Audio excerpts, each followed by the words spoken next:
Hey, how's it going, guys? In this video, we're going to learn how to create dependent combo box in PyQt5. Alright, so here's the application we'll be building in this exercise. In this application, I have two combo boxes. The combo box on the left-hand side is my category, and I have two different values. So those two values stands for different states. So CF stands for California, and IL stands for Illinois. And based on the states that I select, it's going to populate the cities belong to that state. So here if I choose Illinois, my first item is going to change to Chicago. And if I look at this combo box list, it's going to give me a list of cities that only belong to Illinois. Now let me close this window. Now let's take a look at this Python script first. So from this script, I'm importing the system library. From the Qt widgets module, I'm importing QApplication class, QWidget, QComboBox, and QHorizontalBox layout class. So just these four classes I'll need to create this application. In my app.demo class, so here's my initial setup. Here's my layout object, and my state combo box, and my city combo box. So I'll start by adding the values or the items to my state combo box.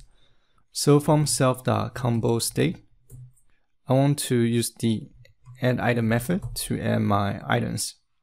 So I'm going to insert my state first, and the first state is going to be California, CA. So the addItem method actually allows you to insert a list or array object that referencing to the text that you're displaying. So for California, I'm going to insert a list. I'm going to type a list of cities that I want to reference to my California state. So San Francisco, Oakland, and San Jose.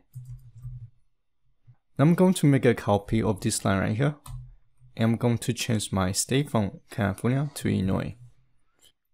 Now I'm going to replace my cities to Chicago, Springfield, Evanston, Skokie, and maybe one more. Let's do Lincolnwood. Now if I launch my application, now in my California and Illinois states. Now we need to figure out a way to populate the city combo box. So here I'm going to create a method. I'm going to name this method update city combo. And this method is going to have a parameter called index. So the logic is when we update the state combo box, we want to clear the city combo box first. So we want to give a clean state. Next, we want to grab the city list based on the text value in the state combo box. And to do that, we can insert the combo box object first. So it's going to be combo state. And we can grab the list using the itemData method. And we'll provide the index. And I'll save the output as cities. Now let's go back to these two lines right here. So this is actually index 0. And this is going to be index 1. And once we have our city list, we can insert if condition. If cities is not empty, then we can insert the list, the city list, to our combo city combo box.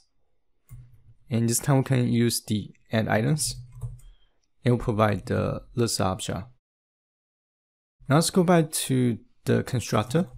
Now we can take the update combo city method, and we'll connect the method to the current index change signal of the state combo box. Here I'm going to reference the current index change event that connect. I'll insert the update city combo method. So when we change the state combo box value, this signal is going to fire, and it's going to pass the index of the current item or current row. And that's where this index parameter comes in. We also need to update the city combo box when we launch the application. So here I'm going to code the method update city combo. And to get the current state combo box index, so we'll insert the combo box state object. dot current index, and that's it. Now let me fix the script. Right. Now if I launch the application, and here I have a typo. Here I forgot the period. Now if we look at this application, so right now my current value is set to California. And if I look at my dropdown from the city dropdown, here I have San Francisco, Oakland, and San Jose. Now if I select Illinois, it's going to change the default city to Chicago, followed by all the cities in the dropdown. Alright, so this is everything I want to share in this video, and hopefully you guys found the video useful. And as always, thank you guys for watching. I'll see you guys on the next video.